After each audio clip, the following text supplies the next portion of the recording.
All right, guys. Take two on this. Welcome back to the channel for another game review. Sharks lose 4-2 in regulation to the Detroit Red Wings. This was a tough one. This was a game that did not have a lot of stoppages. It was a pretty boring one, to be honest with you guys. I don't want to say boring. It was a slow game. But as a Sharks fan, I had a good time watching it, as always. Love Sharks hockey. But they dropped this one 4-2. It was a winnable game, for sure.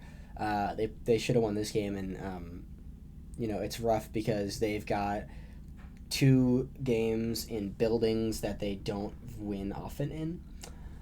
Even back when they were good, it was tough buildings to play in. So, yeah, the Sharks dropped this one 4-2 in regulation. This game started flat-footed for the Sharks. They got hemmed in probably 5 or 6 times this game, and it's got to stop.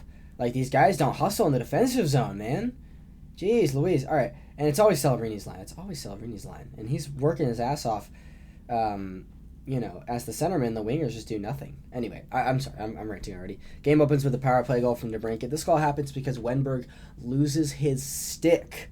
He loses his stick, and so the middle lane is open. You can maybe say that Barclay Goodrow needs to have that lane because he can recognize that Wenberg doesn't, but it's a fast game. I can't blame him too hard. And so the pass gets to the middle, wide open net for Alex DeBrincat. Raymond with a good pass there and a good job recognizing that. Will Smith back in the lineup, and I'm happy he got a goal just under 10 minutes into his first game back. Real hard shot from Macklin there, got through Gibson, went around him, and dropped onto the goal line. Stopped. It would not have gone in if Smith didn't plug it in, so good job for Smith going to the net. That sounds when you go there. Second period, just under 2 minutes in, Colin Graff with a weird little tip-in goal from Letty, very similar to his feed he got from Regenda yesterday, or day before yesterday for me, a day before this game, but from Letty on the other wing. Dickinson notched an assist there. Glad to see him getting on the score sheet. Colin Graff, 14 goals.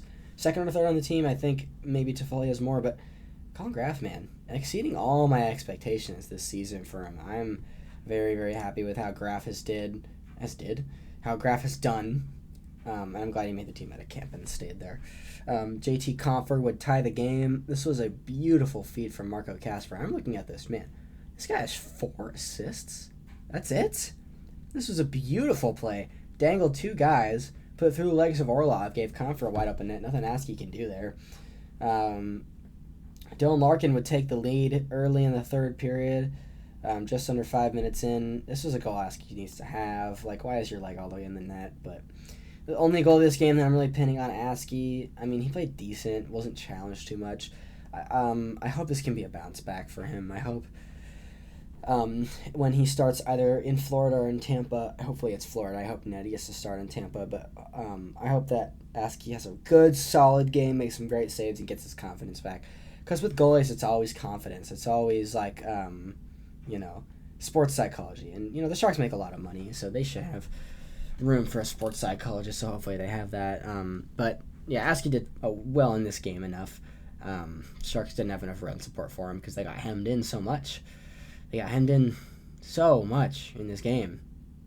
Like, I don't know. But Marco Kasper notched a well-earned empty netter. Raymond with 3 assists. Marco Kasper with a goal and an assist. Larkin got that game winner. He got that second star. Sharks only outshot the Red Wings in 1 period, and it was the third. Sharks only drew 1 penalty, and with penalties, it's always like refs. But I think the biggest part of drawing penalties is playing hard. You see it with Macklin. Like, why do you think he draws so many penalties? It's because he plays so hard. He hustles to pucks, and he drives, and people. If you want to get the puck off Macklin, you gotta take a penalty, and sometimes that happens. That's why he drew 2 in the first period of that game against Washington, with John Carlson taking those penalties, being like, I'm John Carlson. I don't like him. I don't like his face, John Carlson. I don't like his face. Another guy's face I don't like, Dylan Larkin. Man, he gives the Sharks problems every time they play. Jeez Louise, man. This guy's good, and he's a clutch guy. I'm looking forward to the Red Wings making the playoffs. I hope they do. It's been 10 years, and their fans deserve it. Man, they will be a tough out if they make the playoffs, man. That team can defend. At least it looked like it in this game. So, Edvinson, Seider, Sherratt, Sandin Pellikka, like those guys, they can defend. They can put up some points from that blue line too. And thinking whoever makes that third seed in the Atlantic, whether it's Toronto, whether it's Montreal, whether it's Florida, whether it's Buffalo, Ottawa. I just named every team other than Tampa, who I think is going to get that first place spot. I think Detroit's locked into second place too. I think that Red Wings will take that series against that third seed. They seem like a very, very tough out, and I wouldn't want to play against them in the playoffs. So Red Wings fans, if I were you, I would be very optimistic. But Sharks fans, let's take this one with a grain of salt. They've been winning a bunch of games recently, and it's just tough because this is a winnable game, and if they grab 2 points here, I'd be a little less worried about an 0-2 back-to-back next Monday and Tuesday in Florida, on Monday in Tampa, on Tuesday. Those two buildings they do not get a lot of points in. They got thwomped by Tampa last year in Tampa. They got thwomped by Tampa this year in San Jose.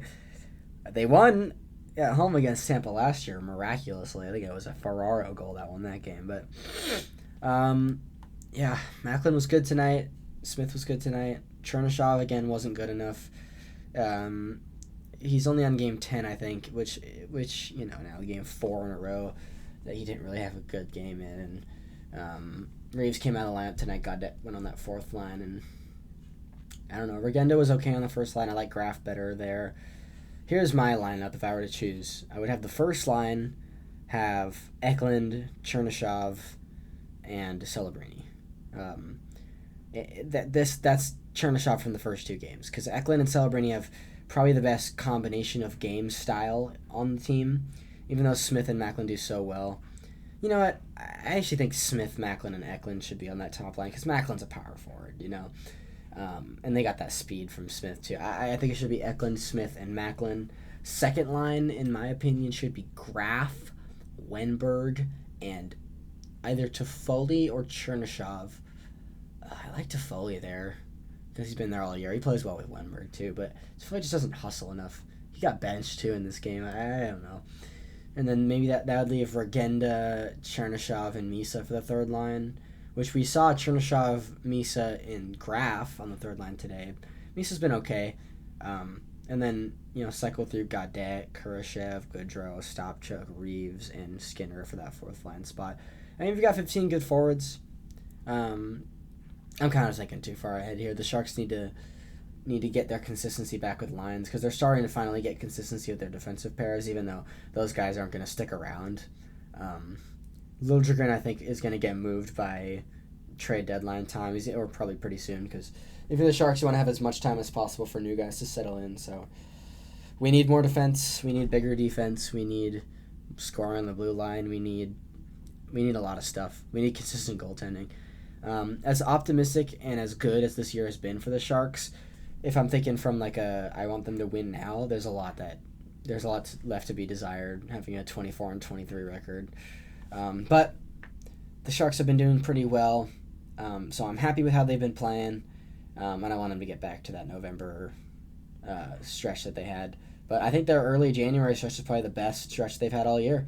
So Sharks have been doing pretty well. Macklin's been doing amazing. He's got now 48 assists in 47 games. That's beautiful. Smith is back. Things will improve.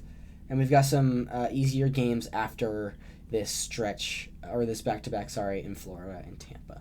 So, big test for these guys. They've gotten 2 out of a possible 4 points. There's 20 points on the line in this 10-game stretch that I mentioned in the last video, recapping the Washington game. And they are 2 out of 4 so far. So, not bad. And we'll see how they do against the Florida teams on Monday and Tuesday. Thanks guys so much for watching this video. If you watched the last one, thank you to as well. That's redundant. Thank you as well for watching that one.